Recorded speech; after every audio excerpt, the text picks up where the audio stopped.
matur sembah nuwun yana. Iya. Sugeng dalu, Pak. Nah, kuwi sugeng dalu. Nah, ya saking bocah le kemayu kok, Nak. Ya, ora apa-apa. Ki nyuwun lagu sing lain daripada yang lain. Ya, sing biasane ora tok lagokke. Napa, Pak? Selendang biru. Wah, iya. Oh, nggih. Ya, piye lek arep miwiti saka ngendi? Biasanipun celuk menika buka bonang nggih. Buka bonang? Nggih. Piye bukane? Bonange. Mbuh. Nah, wong kowe ya ora dong. Lah sing ngerti ya sing tukange bonang. Ya, ya. Ya. Piye Mas, bukane piye? Delulit.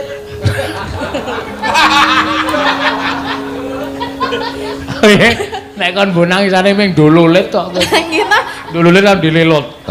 kan bunyinya seperti itu. Iya, emang seperti itu. Ya. Delulit. Ya, ya wis ora apa-apa bukane nganggo digambyongi. Heeh. Lah, Main kepenak kok ya. ning gambyong piye aku ora iso joget lho. Lah wong biyen jare kondang penari kok. Penari apa? Ya penari latar, dadi ngosek-ngosek nang ngarepan. Mboten kula dadi penari yo. Penari wae wong biyen Oh, pinter tuh. joget kok. Iso ah nek ming joget gambyong yo. Dululit tungdang, dung ning dululit. Ayo.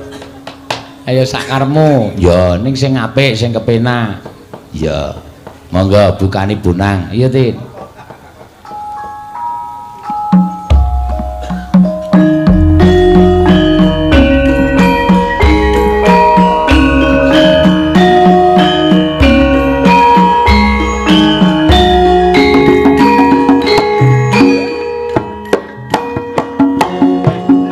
Ayo.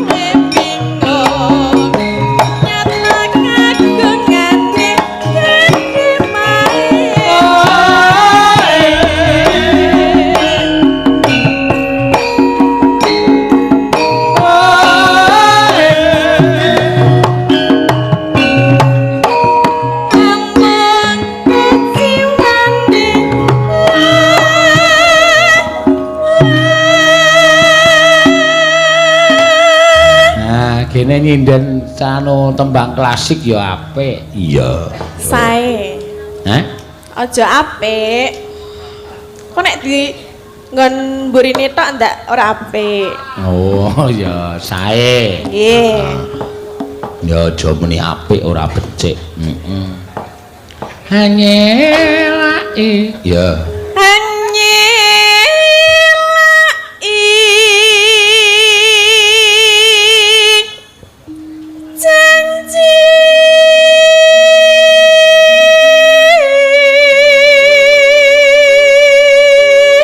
Selendang biru. Selendang biru.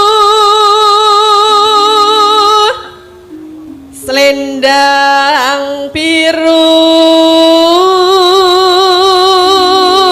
Hamong. Hamong enaki hati.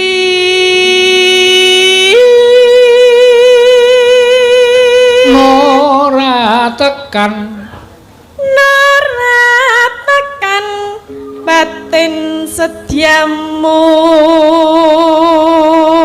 Kanca-kanca ya. Selendang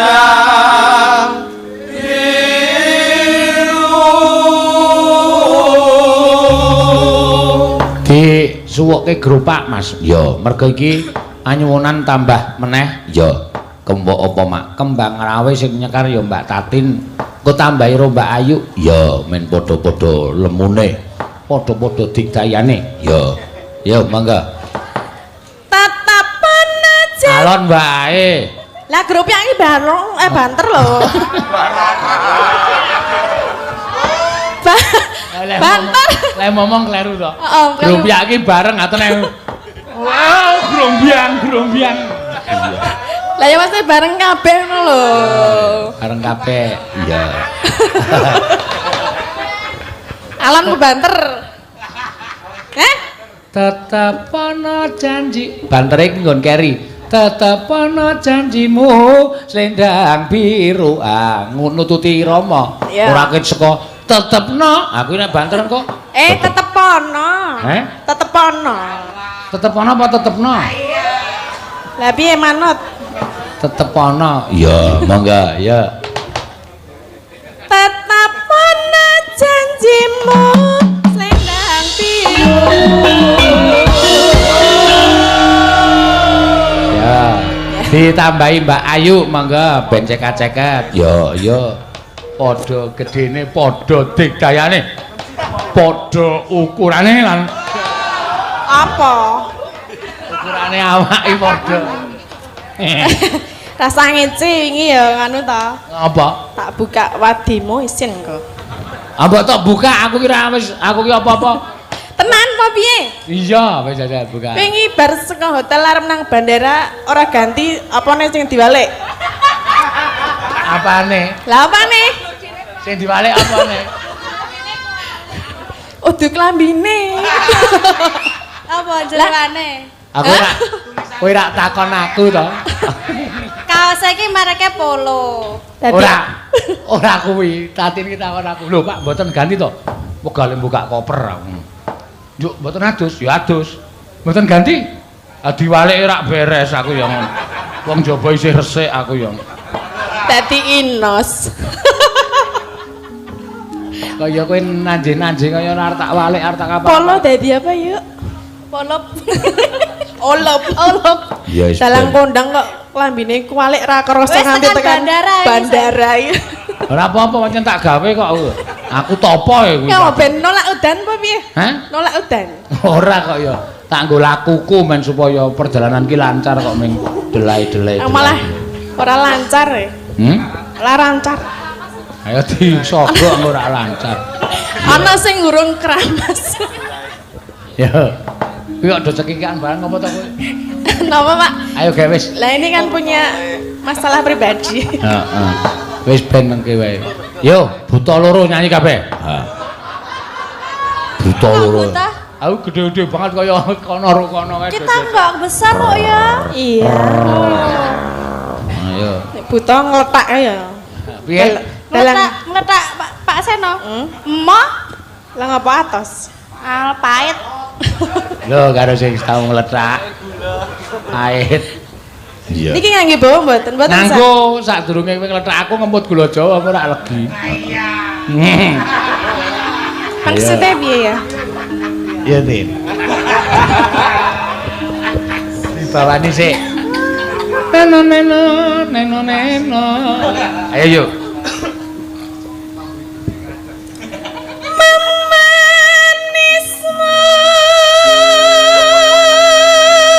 Sri Suwarni karo Sri Mulyani. Yo ayu aku ya. Oh iya ya. Melu ngadeg pokoke. Anggur jiwa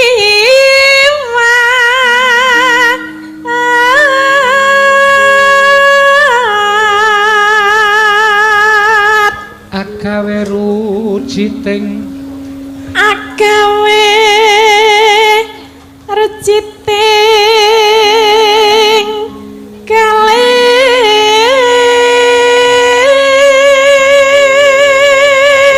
sok kowe rono nek ketemune lho Mak. Wah jen kemayune luar biasa. Ayo.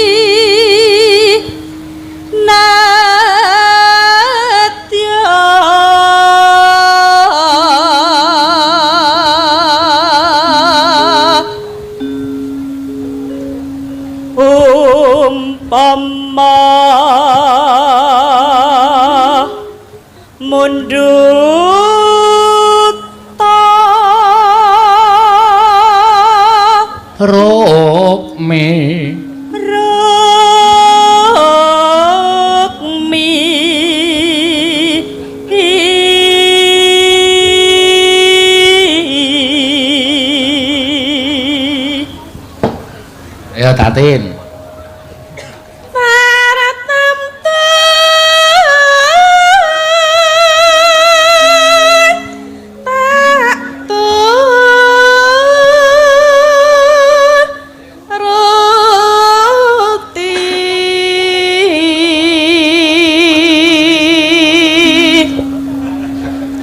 Ibarat ngapa? Kowe wis sandang ngarep. Kamu kangen ya sama aku? Aduh. Pirang dina ora ketemu wis sandang. Ya mbok ya. Soale ket mau ora tok perhatikan mulane Denku terus cari perhatian. Mau ket mau tak matke lho, ning kono ora ngematke, kok gaya lho. Ya uga, awas kowe. Tekan ngendi jal? Marai lali lho. Marai lali lho. Marai lali lho. Aku ki flu ya, Pak, pilek ya. Ah, ra iso. Sumpah. Ra wong ket mau ora sentra-sentra kok. Tak duletke piye? Omah. Lah kene. Kudune sing duletke iki aku kan. Sing pilek kan aku. Lan lho. Numpak perahu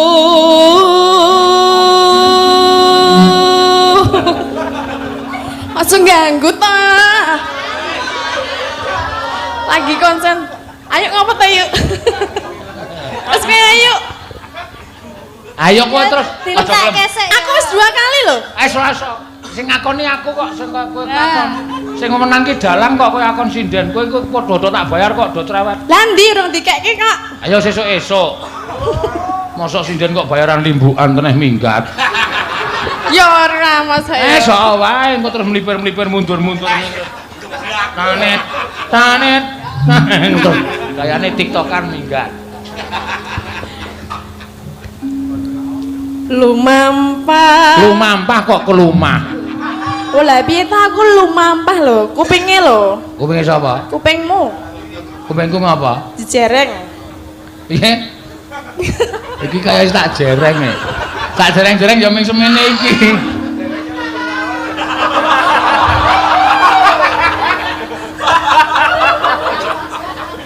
Ayo.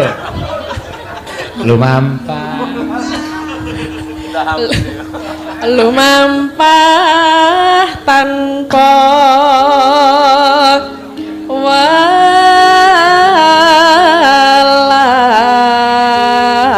walah ing matyane Den kowe iso seneng tenan lho kowe engko Denko Parjo bareng ki ra Parjo.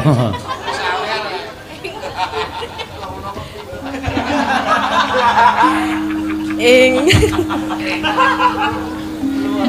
Mbok gentenan ayu lah aku diganggu terus marai ra konsentrasi. Penonton ki menunggu suarane Mbak Tatin. Lagine Pak Jarwo mau takon kok Mbak Tatin sing pundi Mas. Ah nika wau.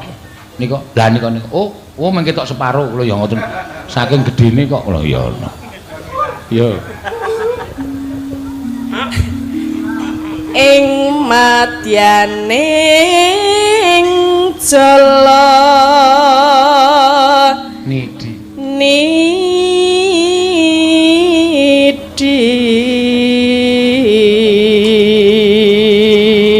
Ya, dirampungke. Temahku lonjing. Den kok wah. Kene rene nyanyi karo aku wae apa piye? Aduh. Rasa ngendang. Kok ket mau iki mengganggu wae. Ora ujar ora kaul. Nek Denko wani nyanyi nang kono. Hah? Aku sing ngendang. Tenang. Heeh. Ayo Denko maju hari ini. Tenan. Kok Sik mayang iki Mbah Wondo iki. Engko ora Ngene jana. kabeh suarane tuwa.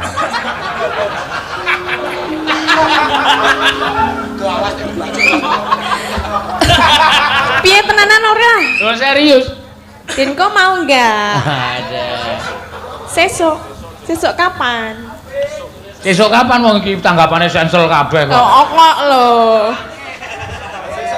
Apa dadak tak jemput? Ayah. Hah? Hai? Anggepe kowe Grab apa piye kok jempute? Lah ora gelem. Kok nek kowe Grab aku pesen. Pesen apa? Jemputen aku. Hah? Hah? Temah kunjing anggenjang ning pagun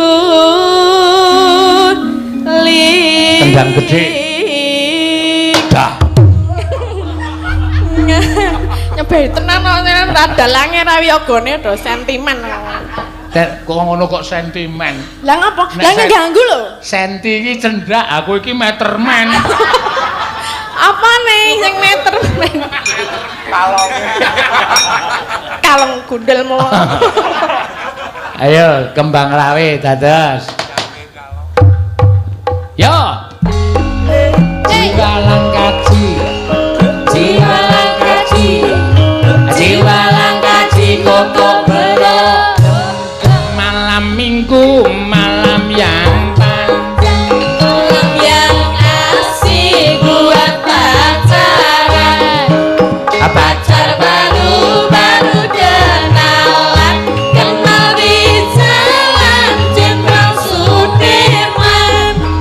Singkat kata, singkat cerita, aku dan dia jatuh cinta. Terus lagi. Cinta yang dalam sedalam laut, laut meluap, cinta pun hanyut. Jatuh cinta ayo.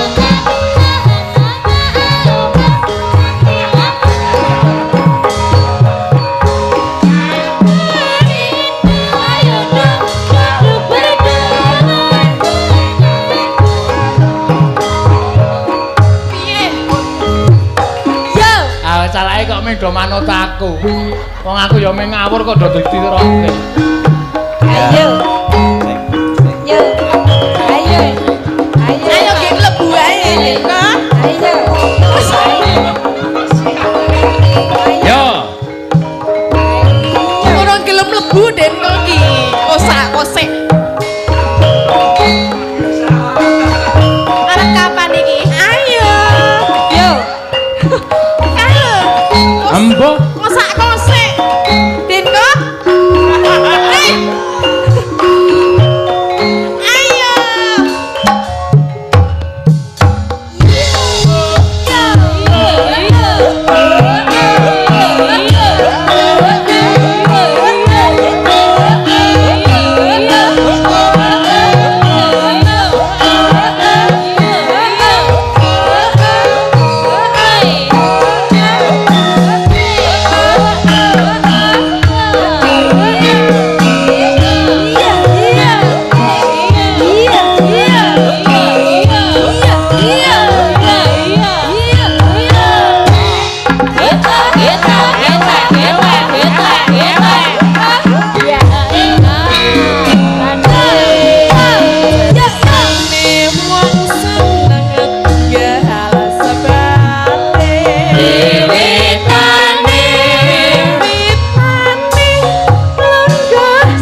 ene rada kedangsang jungsang. Ya. Nggih. Ngono.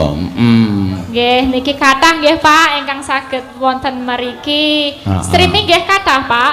Saya nggak tahu itu ada berapa jumlah penontonnya. Takon streaming kita pira? Piro Mas streamingnya Mas? Kathah Mas? 20.000? 22.000 luar biasa. Jadi kita juga menghibur orang-orang yang di rumah aja. Karena yo virus corona kuwi mau. Nggih.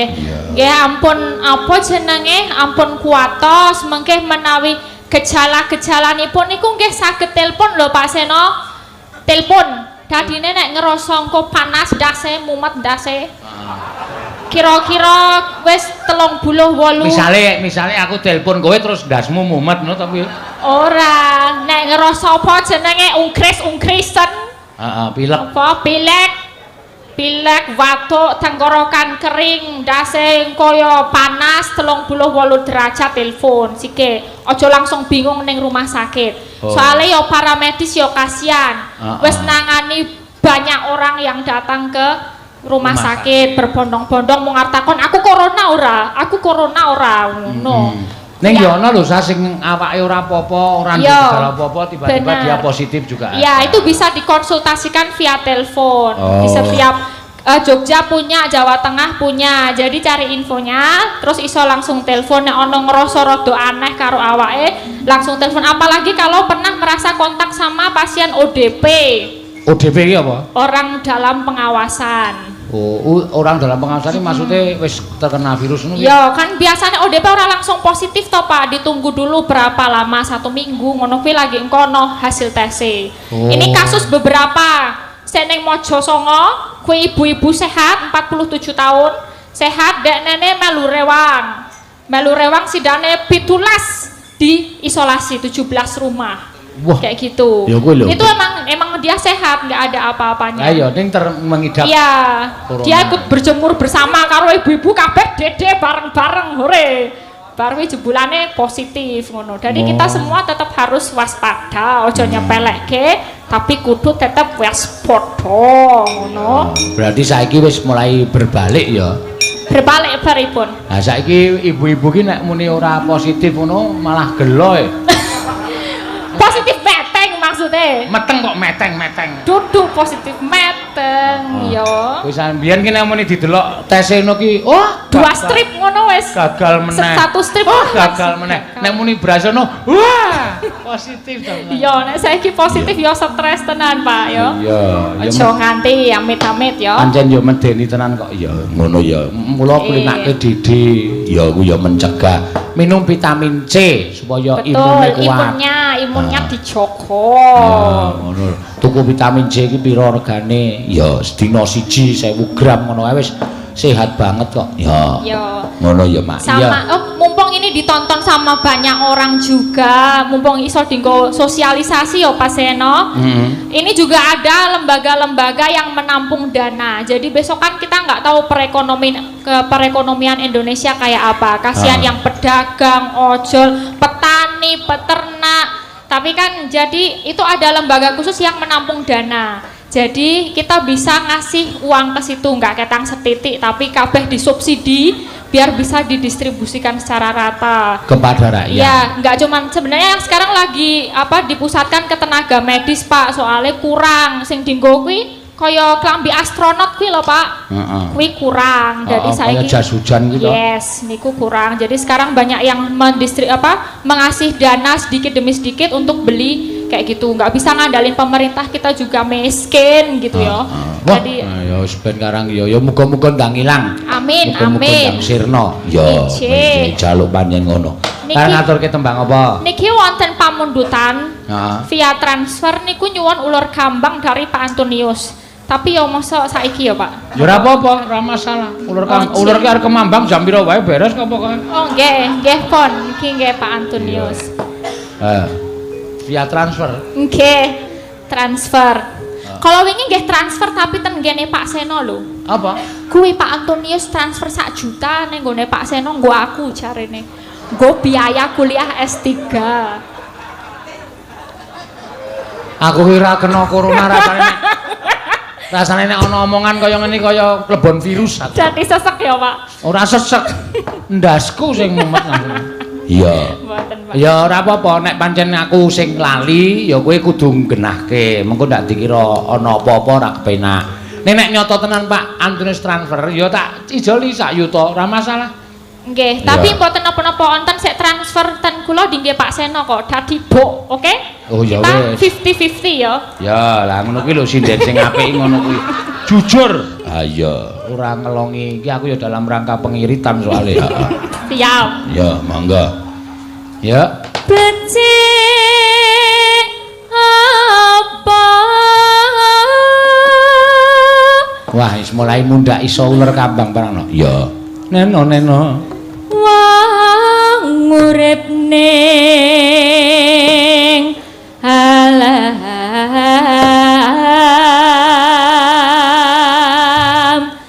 donya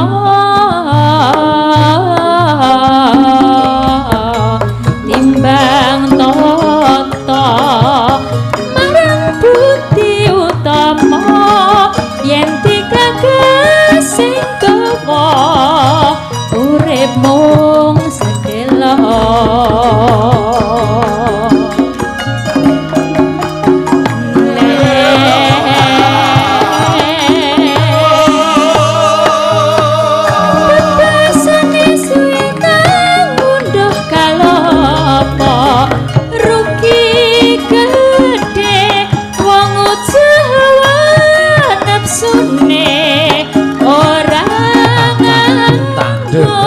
Ditimbang bener lupute becik pilih dalan sing bener aja mingar-mingar yen mingar mundak kepling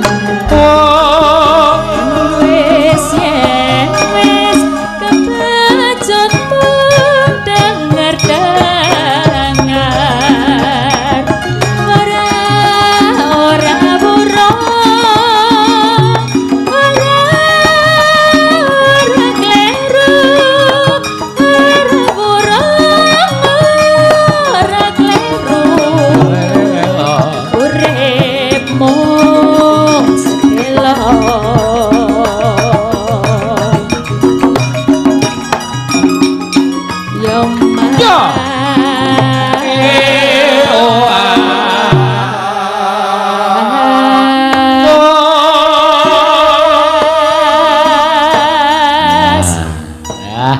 aku bangga tenan iya oh saya sing diapalke ora mung bangsa podang kuning gubuk asmara ning wis mulai nyerambah ning nggon uyon-uyon uler kambang wis mulai diunekke wah iya mah saya pinter wong sesuk dienggo sangu nek kowe iki dadi sinden apik mongko titelmu dhuwur mongko kowe iki ora wong Jawa lho apa ora terkenal ya amin amin mugi-mugi saged lancar sak kabeh ngono ya mak yo neno bebasane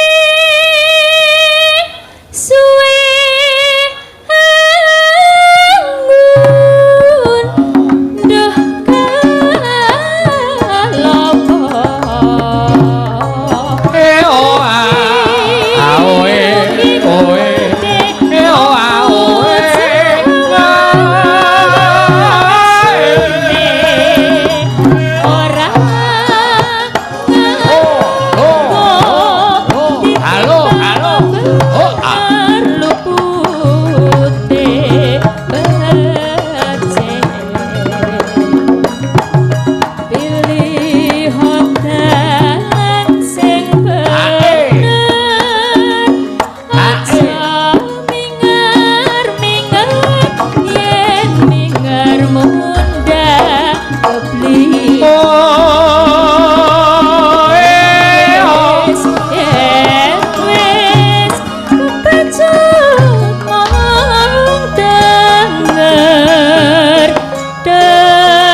Sapa kok malah takon sapa Mas e? Amit ben Ya. Sepan. Ya piyai saka Jawa Timur, ya sekolah ning isi Jogja. Anting ya Gerajakan Banyuwangi diaturake. Langsung. Ya, iki mau kowe ndak wis weruh ndak tok undamana. Ya, Ngerti aku. ngerti ya mripat duwiten ya. Nggih, langsung Pak De. Bawani sik kok langsung. Suaramu iki apik kok. Sing dawa. Ya sing dawa. Nggih. Cah cilik kok ngerti sing dawa, Pak. Wis ben ra apa-apa. Ora urung ya iso ngerti ukurane dhewe-dhewe. Ukuran apa Pak De? Tembang Cah Bayu. Kok do guyu? Aming ora usah gagas omongane wiyaga to, wis ben do guyu ya ben ngono. Wiyaga guyu ki mergo nglipur atine dhewe kok, Dah. Iya.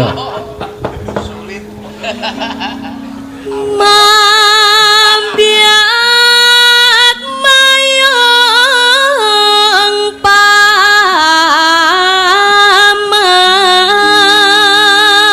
paman.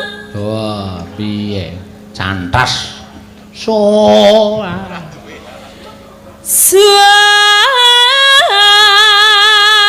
Suarane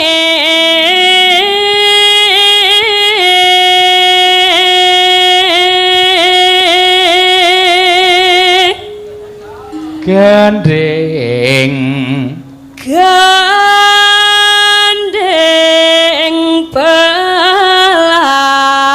pelam nyangan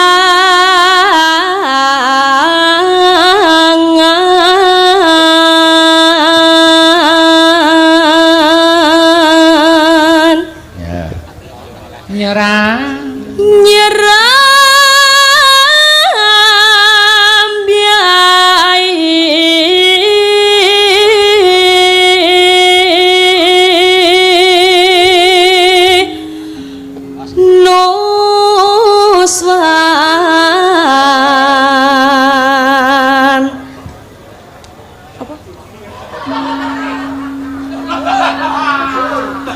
apa ya? apa? Rambut. Wah, lah iki bar keramas ya aku mau. Bar keramas Sing jeneng rambut gelung kuwi rak dikronjot kae lho. Dinae kaya saringan kae. Harnet, ronjot ya apa? Apa ora ngerti kok kronjot apa? Di harnet, lah kuwi harnetmu tiba kuwi nang ngisor. Lah kok embut-embut mau aku ya bingung to. Nek omong mbutmu ketok ngono kuwi lho, Pak. Rambut. Lah nggih rambut, Ya. aku wedi to. Ora apa. Nyawang ngisor kok. Terus cah lugu ya wis. Nyeram biai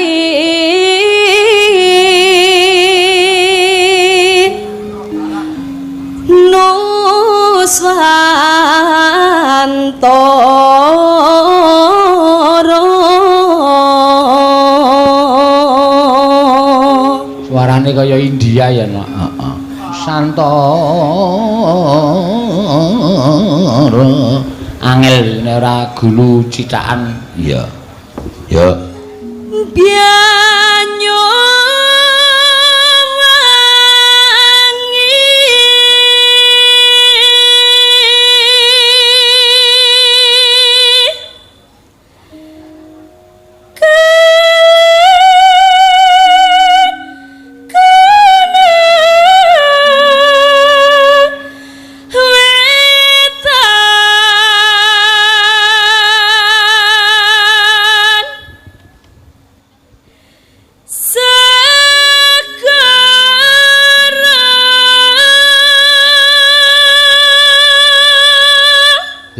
pas ora gerok ya iso mbrebeke kuping tenan.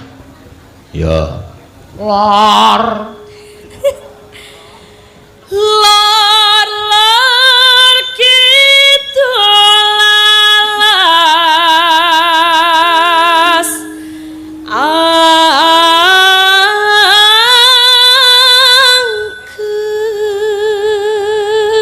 angker. ngerti cengkok sendal pancing barang sendal pancing saka banter terus saka banter terus alun ki sendal pancing. Iya. Kang kaliwat liwat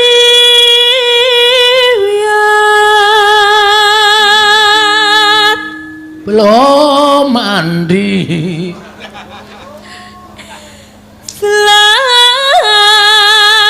Selamyangan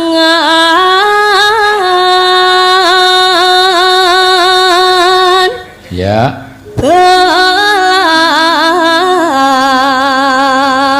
Selamyangan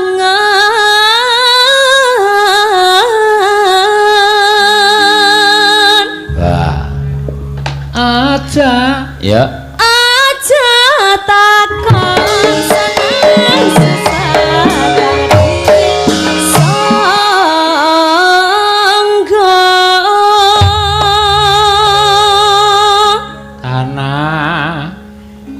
tanah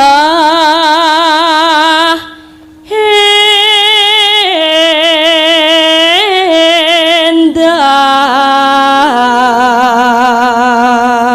coba nek lemu nembang karo ngadeg sing sempurna sing apik ora gedabikan ngulet-ngulet kaya ngono. Apa?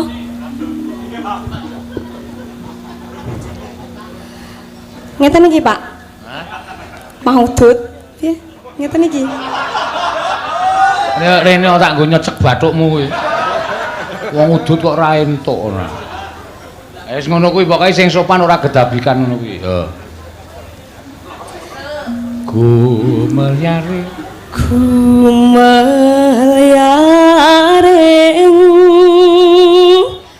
Gumelyaring Gumelyaring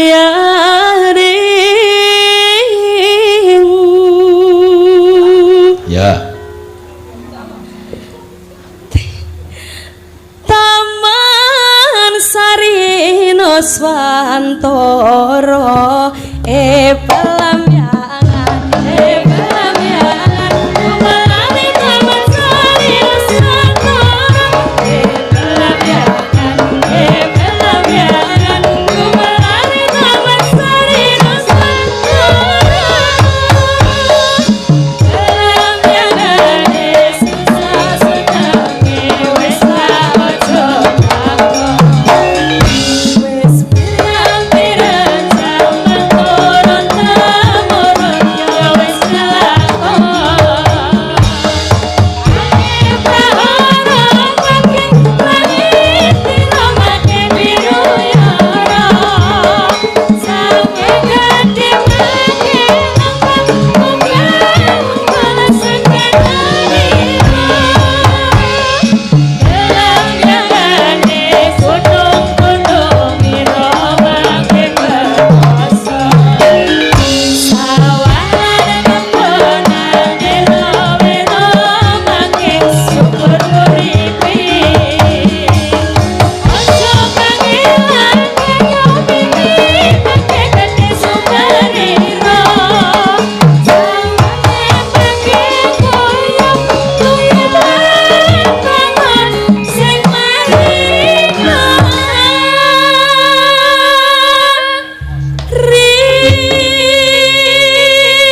ya balungane mangga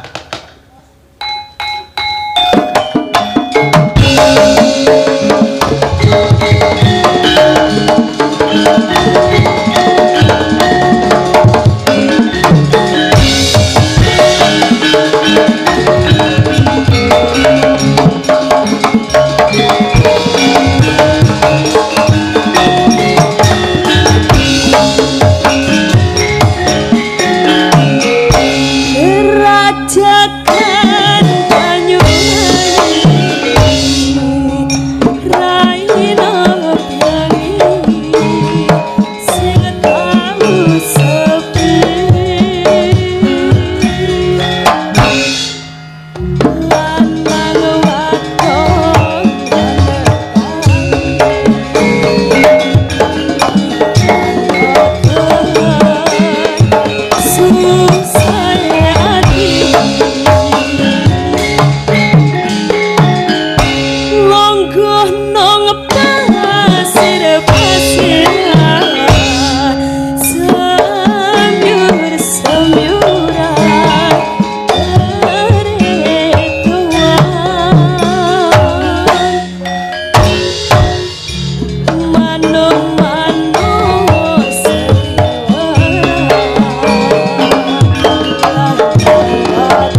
Kobis napa?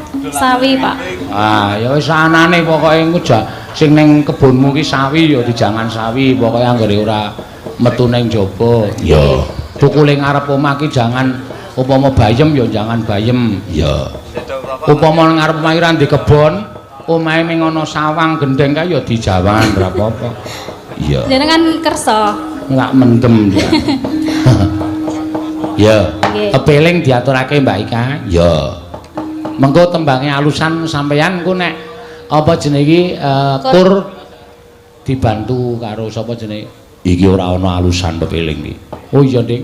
Ya engko dibantu karo Ibu Waranggana. Ya. Kowe nang kono wae joget. Ha iya. Kowe joget aku seneng banget kok, San. Iya. Ngono. Ya. Napa, Pak? Ora apa-apa. Ora usah sok genah-genah ngono. Ya. Bawa nggih. Bawa. Rukun. Ya. Rukun Islam kang lima puniki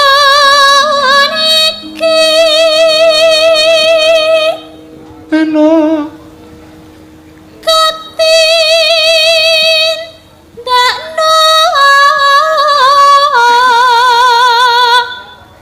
mreng para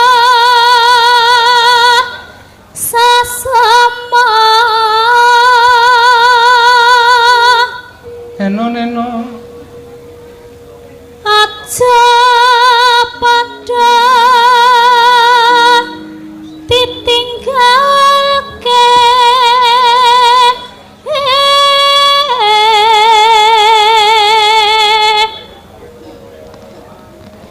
rukun Islam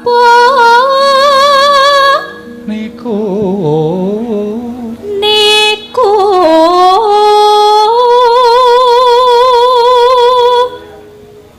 sahadate kang angka siji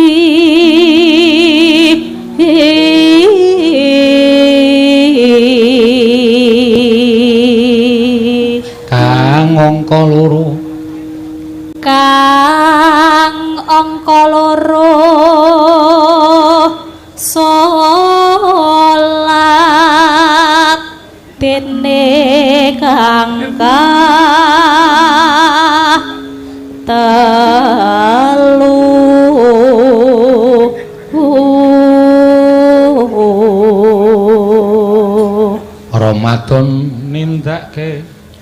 Ramadan nindakake poso kapat zakat ping 5 ibadah haji rukun Islam sampurna.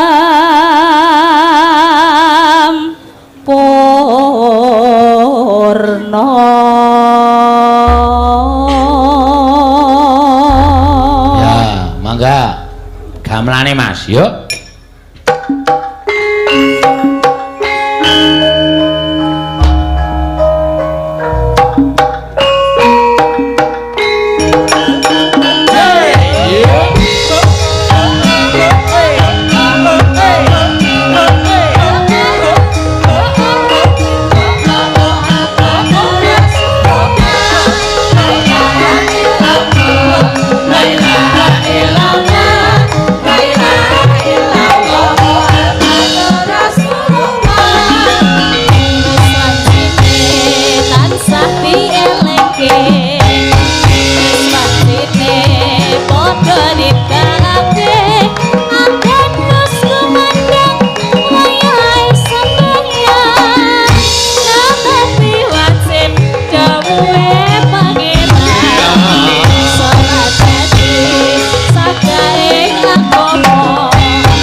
kabeh rayo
Antarja wonten timbalan. Antasena, piye, Pak? Ora nyono yen bakal lakon kaya ngene ing dumadyane negara Ngamarta. Liripun kados pundi dene Rama Kyai paring dawuh mekaten, Gatot wonten timbalan. Kowe ngerti dhewe yen to Ngamarta ketaman pegebluk akeh kawula ingkang esuk lara sore mati, esuk lara sore nandhang katiwasan. Tumuli rawuhe Kresna wakmu ing Ndarawati paring dawuh lawan barep apa ana lakon ingkang edapi-dapi kang dumadya ning negara Ngamarta. Barep kakangku paring dawuh yen to pustaka Jamus Klima Sada murca saka pakedhongan pusaka. Nalika semono Kresna kakangku tumuli bebarengan lan para Pandhawa manekung nyuwun palimarmaning dewa. Durung antara suwe Kresna jugar nggone tapa lan ngandhakake yen to pegebluk iki bisa sirna yen pustaka Jamus Klima Sada bali marang para Pandhawa. Nalika semono Kresna kakangku paring dawuh miturut sasmitaning dewa sing ditampa. Pustaka Jamus Klima Sada kuwi ora ilang nanging pancen eneng sing nyolong. Ana Duratmaka ingkang wani nyolong pustaka Jamus Klima Sada. Rama Kyai, kula aturi paring dawuh menawi sekinten wonten tiyang kang wantun tumindak kados mekaten, Rama Kyai kantun paring dawuh. Ingkang putra Garuda lan Antarja ingkang sagah bondo dhateng Duratmaka menika, Rama Kyai, monggo kula aturi paring dawuh. Sapa Pak maling sing wani nyolong pustaka Jamus Klima Sada? Bapak ngendika, Bapak ora sah jumangkah anak-anak sing saguh ngaturake maling mau kanthi bandan nang ngersaning Bapak Jodipati. Gatot wonten timbalan. Rungokno. Kaya ngapa kageting adiku? Bareng Kresna kakangku paring dawuh kelawan para Pandhawa yen to ingkang nyidra pustaka Jamus Klima Sada sing nyolong pusaka dudu wong kana-kana. Nanging isih kulawargane Pandhawa dhewe. Aduh, Rama Kyai. Tasih kulawarga para Pandhawa ya rungokno kupingmu, gatekno gobokmu. Jarene Kresna kakangku ngendikake sing nyolong pustaka Jamus Klima Sada ora liya adimu lanang Tanjung Anama Abimanyu, Gatot.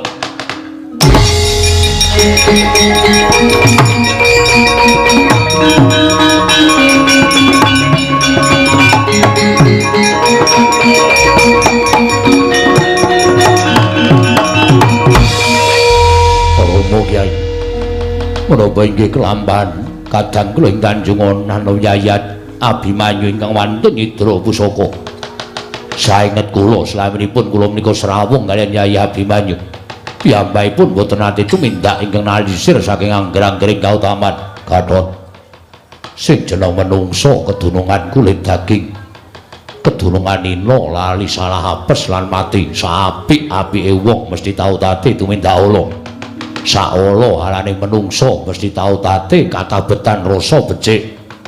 Mula nadyan adimu kuwi saben dina tumindak sing bener, nanging sapa ngerti yen to dina samengko nedenge lali, mongko laline Abimanyu gawe kapitunaning kawula sak negara Ngamarta. Lan aku wis saguh karo jlitheng kakangku. Aku wis saguh yen to hukumane Abimanyu ki bapakmu sing dipasrahi. Kowe ngerti yen to bapakmu kuwi hukume manut pernatane bapakmu. Sapa utang bondo nyaur bondo, utang loro nyaur loro, utang getih nyaur getih, utang pati nyaur pati. Monggo Abimanyu nggone nyidra pustaka Jamus Klima Sada wis gawe pepati kawula sak negara ing Ngamarta. Mula ora ana liya, Gatot, aku wis saguh karo wakmu ing Ndarawati. Aku ingkang bakal matrapi paukuman lawan Abimanyu. Ikhlasno nggih cah bagus. Ikhlasno. Adimu dina iki bakal patrapi paukuman, wontene hukumane ora kejaba mung paukuman pati, Gatot. Rama Kyai.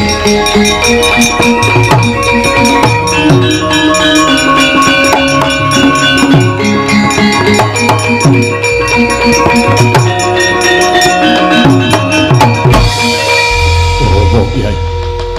Menapa sampun boten wonten pangapura dhateng adi kula pun Abimanyu. Nedhengipun tiyang kalimput tiyang supe dhateng kawontenanipun menika kedah dipun paringi pangapura. menawi Rama Kyai Mentara dhateng kadang kula ing Tanjung Anom sanyatanipun Gatotkaca mboten saged gesang menawi mboten sesandingan kan kadang kula pun Abimanyu.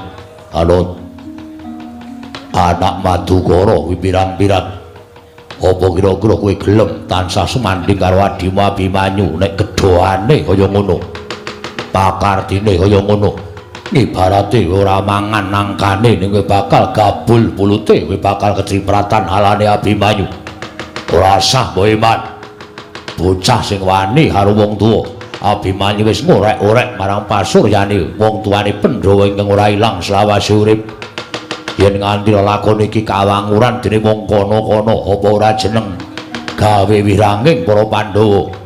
Waduh Rama Kyai kula kedah kados pundi Rama Kyai? Ora sandata kowe bingung. Ayo tutno bapakmu nyang Tanjung Anom. Sawangen yen pancen Abimanyu bener-bener nyolong pustaka Jamus Lima Sada. Jiwa satriya aja nganti duwe watak miris kowe kudu weruh kowe bakal matrapi paukuman Abimanyu mangkat le anakku pringgondani.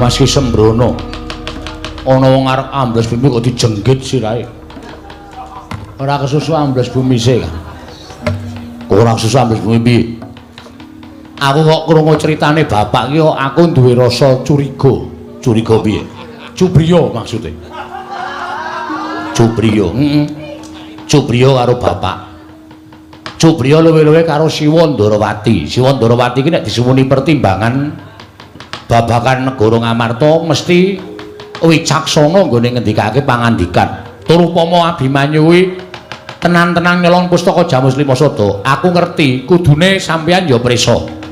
Abimanyu kuwi anake mantu Siwa Ndarawati. Apa ana jamak lumrahe ing atase wong tuane dhewe kok tegel mateni karo mantune dhewe.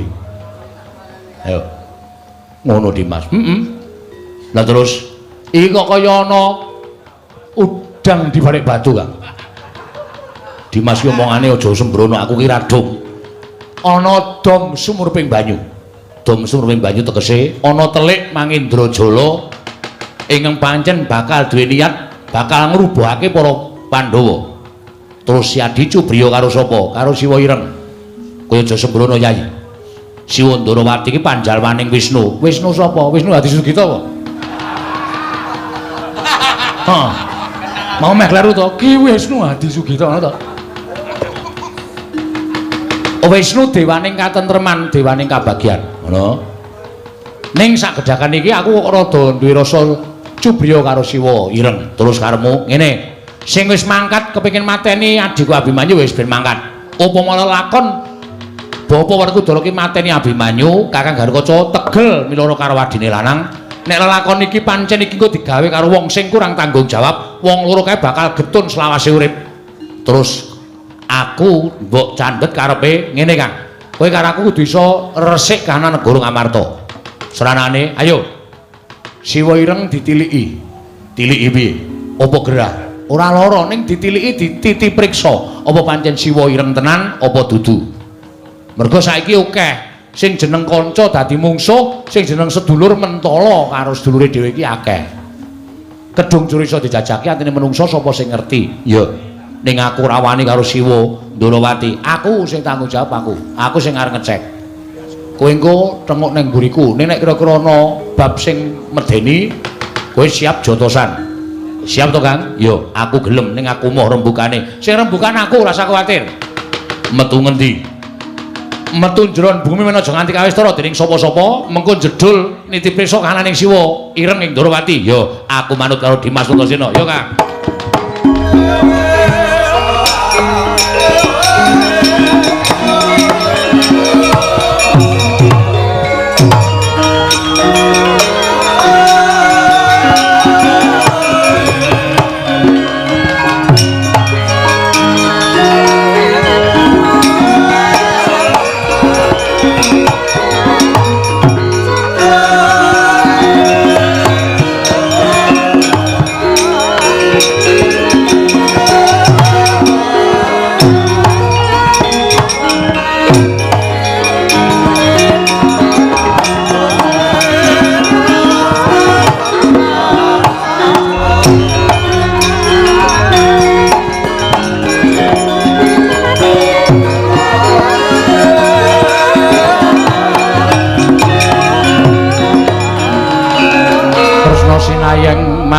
mintonaken Dewi Kramanira kang kumitiraning asta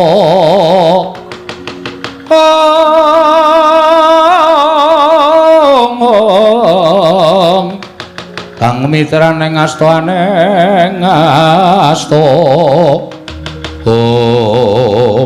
ya jagat mangstu para wayah Bathara jagat ora dalah lakon penjangkaku nggonku wis disraya supaya gawe ringking para Pandhawa yen Pandhawa ringkih mestine gampang nggone bakal gawe patining para Pandhawa jar nyatane siji Pandhawa wis kelangan pustaka Jamus Klimasada tegese Pandhawa wis ora duwe kekuatan angka loro nggonku gawe srana sarta nggonku gawe karti sampeka etok-etok Abimanyu ingkang tak dakwa sup nyolong pustaka Jamus Klimasada wis kelakon Werkudara wis muntab Janaka wis ora mikir karo anak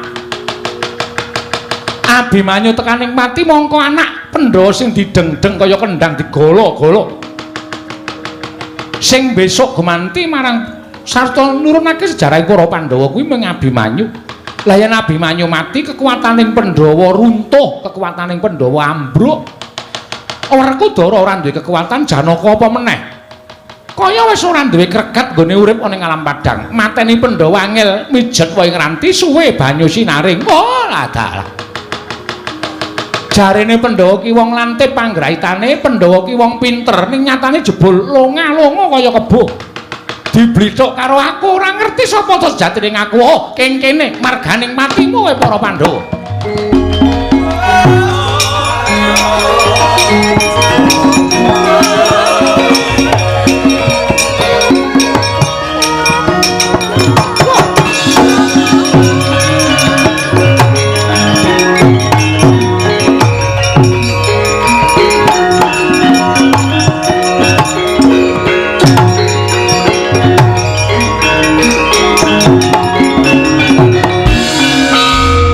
Trisang kapirang murinangkul rinangkul kinempit kempit dosang reknaning bawana ya si tukang walang hati kaget aku tak kira sapa iki Antasena lho Pakde ngatur sembah ya Pakde iya tak tampa pangestuku tampan ana Antarja iki inggih kula ngaturaken sembah iya Antarja tak tampa ora kok aku tak takon karo kowe lehmu mapan ning kono mau wis suwe wis nek ngono kowe ngerti sing tak omongake capet-capet lah sampean madhep rono coronge madhep rono coronge dengkulmu mlocot ki apa ratu padhake corong ya ming sak liraman aku krungu ning apa iya apa ora lah mula saiki aku tak nanjeke karo Pakde Kresna kowe arep nanjeke apa mau aku diundang bapak timbali karo bapak Jodipati ngandhake nek pustaka Jamus Klimasada Ngamarta ilang. Pancen bener Antasena terus Pakde rawuh. Iya. Terus disuwuni biyantu saka Siwa Ngamarta. Pancen bener. Nalika semono padha nganakake semedi ana ing jroning kedaton. Tumuli wakmu Indrawati entuk sasmitaning dewa. Yen to pustaka Jamus Klimasada kuwi ora kok ilang, nanging pancen ana sing nyolong. Sing nyolong Abimanyu. Iya. Terus sampean dawuh karo bapak kon mateni Abimanyu. Lho kok sik aja kleru. Aku ora dawuh lho. Ning bapakmu matur karo aku. Heeh. Matur karo aku Kresna kakangku, Abimanyu kudu dihukum srana piye? Srana piye tegese? Pradata adil Ngamarta. Apa hukume Werkudara? Lah terus aku pasrah. Hukume Werkudara wae supaya ndang rampung perkarane merga kuwi anakmu. Anak ki nek pakartine kaya ngono kuwi rak padha karo ngorek-orek marang pasuryaning wong tuwa, gawe piranging wong tuwa, bener. Terus bapakmu sago mateni Abimanyu. Dadi bapak ning Tanjung Anom kae dalam rangka ki apa? Anu, apa jadi? Apa Kang? Asa kurang ngerti kowe sing ngomongan kok tak takon aku. Bapak tekan Tanjung Anom ki sumedya mateni Abimanyu. Lho, kok mau ora didhawuhi ngono to? Heeh. Mula aku nanjek karo Pakde. Nek Pakde ora omong kabeh mau gaweane bapak, ora ujar ora kalana wong tuwa tak jotosi dhewe. Ning gandeng bapak le tumandang kuwi manut karo ngendikane Pakde, nek ngono cocok, pancen bener. Antasena piye? Gandeng Abimanyu ki arep bocah nom ning kae Ndrawasi, kekuatane meh padha karo bapakne. kuwatirku nek si Werkudara padene Gatotkaca mengko ora kewagang nandingi Abimanyu, mula kowe sak biyantuwa, aku mesti mrono. Bagus, wis ket biyen. Ning sadurunge aku tekan Tanjung Anom, aku tak takon. Takon apa? Mumpung sampean ning kene. Iya. Aku jane sak jeke urip iki kok kepengin banget weruh pusaka sing ampuh kegila-gila. Sing iso nguripke wong mati iki jenenge apa? Kembang apa? Kembang rawe. Kuwi lagu. Kembang apa jenenge? Kembang Wijaya Kesuma. Nah, mbok aku tak weruh dela wae, Pak. Weruh, tak weruh sedela wae. Dilit ming weruh tok. Bar kuwi marem, Abimanyu tak patenane. Antasena, piye? Nek kowe takon kembang kuwi ora saben dina tak asta. Oh, ditandur neng pot ora. Neng kembang kuwi tak papanake ning Negara Ndarawati. Dadi ora saben dina digawa. Ora, ya ming nek perlu wae. Oh, Jumah Kliwon upamane ora. Ming nek perlu wae. Dadi saiki ora tak gawa neng Ndarawati. Waduh. Monggo aku pengen banget ngerti. Siji kembang, loro senjata cakra, pamunaing satru sekti. Sapa sing kekuatane ora sak timbang sak bobot karo senjata cakra, nadyan kagedungan mesti bakal tekaning pati. Contone Tridungenge Bambang Sumantri biyen. Iya. Pancen ya ngono kuwi ampuh kegila-gila. Heeh. Lah aku tak takon, aku tak weruh senjata cakra. Lah, duh. Senjata cakra iki mau tak dokok ning meja jejer kembang. Dadi senjata cakra ya keri Antasena. Ora sampean kok lalen to saiki. Mbok dilongi le mangan brutu. Nalendra kok lalen ora. Lah wong nyatane ya lali menungsa kedurungan ina lali salapes mati ina. Wis. Tekan mati wae kok bablas tekan ina meneh. Nek pancen loro kuwi sampean ora iso nuduhke, nek siji iki sampean iso nuduhke, nuwun sewu lho nek aku ora percaya sampean. Lho. Apa? Kaca Paesan. Kaca Paesan kuwi dienggo nonton lelakon sing bakal kelakon lan lelakon sing sampean ora ngerti. Kaca Paesan iki mapan ning jabaning daging ning jeroning kulit. Kuwi ora iso didokok ning ndi-ndi, kuwi mapan ning epek-epek. Nek sampeyan ora iso ngaturke Kaca Paesan, nuwun sewu, nek aku ora percaya nek sampeyan iki Kresna tenan, gedhe-gedhene sampeyan tak ajar. Lho kusik. Kusik aja kesusu lho kok main ajar-ajaran. Sampeyan goblok banget pun ora diajar. Aja sembrono to, Kaca Paesan to. Heeh. Lah nek Kaca Paesan iki pancen ora iso pisah karo aku. Lah, mula aku tak nonton ora ketang sedelo. Kaca Paesan kaya ngapa wujute, mengko nek wis ketok aku wis weruh Abimanyu tak patenane. Iki lho. Nyo. Sawangen epek-epek kuwi. Ndak darane aku goroh. Oh, kaya ngono kuwi to. Kaca Paesan iki mlentrung ngono kuwi to. Lho, iki kutil. Lho. Kresna kok kutilen. Apa ora entuk wong jeneng wong ki ya kena penyakit to ya? Endi to? Waspadakno sing tenanan. Yen perlu nganggo permana jati. Toto Kang. Toto apa Dimas? Toto. Iya. Ngono aku njawil bres ngono wae lho. Kok sik bres piye? Udan. Ora kok piye-piye sampean ki rasa kuwatir to. Tak tonton. Wo, lah kaya ngono kuwi apa? Wis saiki cetha yen kuwi pancen Kaca Paesan. Wah, mantep atiku. Mantep rasaku, Pakdi. Mula saka mantep-mantepku tak aturi nampa punjungane Kakang Antarja. Mati dari aku.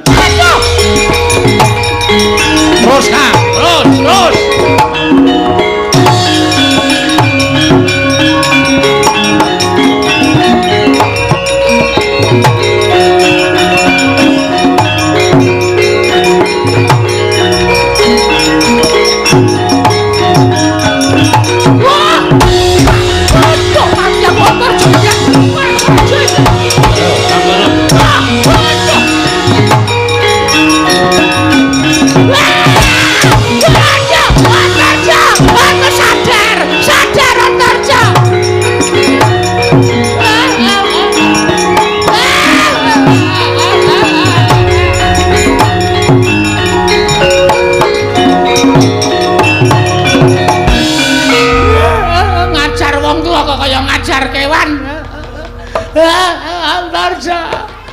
Kanjeng Eyang.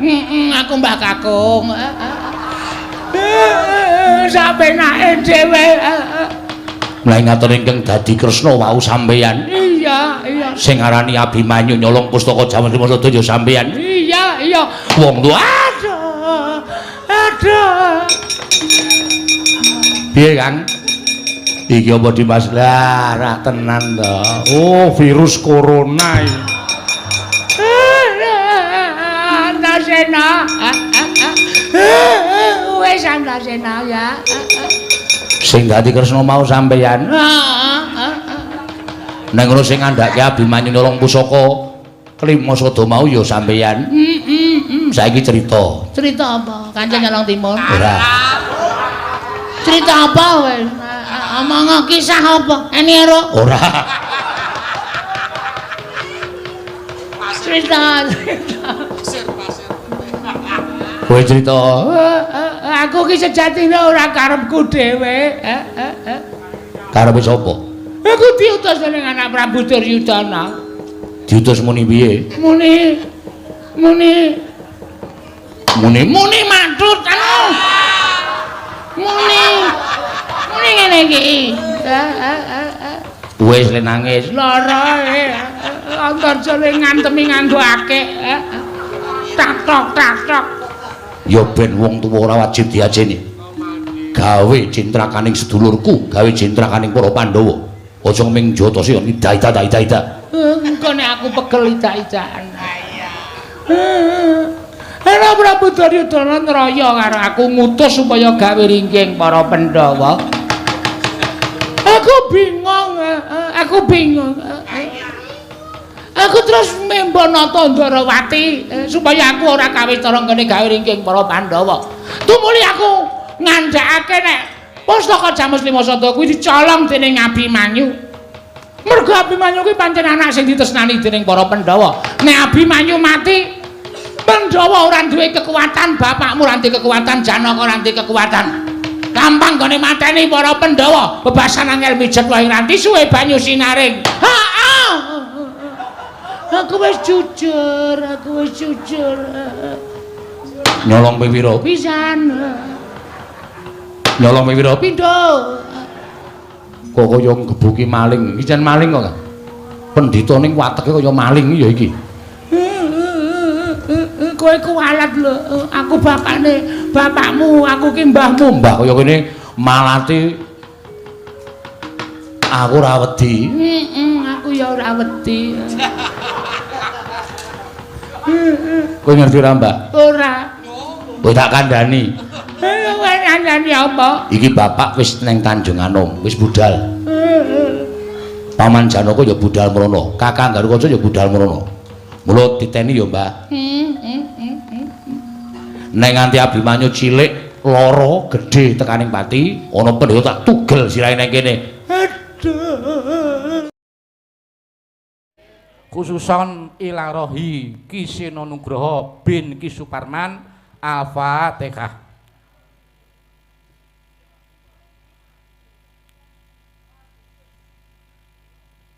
Amin. Matur sembah nuwun.